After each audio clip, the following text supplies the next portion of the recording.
طين الوفا لو قل تلقى الحياة بور، وسير في المكان لو خل عمر المكان ما يدور. مع فارس من فرسان إذاعة القناة زميلي الأديب المبدع سمير أبو الحمد حافظ.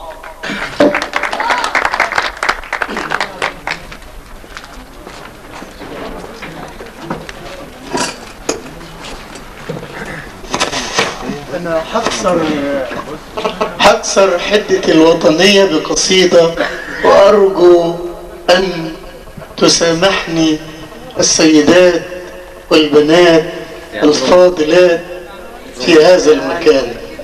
ما حلوة لو رومانسية عم سمير؟ هي رومانسية ولكنها أبعد ما تكون عن الرومانسية. طز فيكي وطز في كل البنات وفي الستات، طز حتى في ذكرياتك، طز في كل الحاجات. وملعون أبو عقل الحويط لو لحظة فكر في اللي فات. ملعون أبو قلب المحيط لو يكون قبر اللي مات. انت انتهيتي من زمان، من قبل ما يكونلك مكان، ولا لحظة كنت في عمري شيء غير تسلية في لحظة جنان.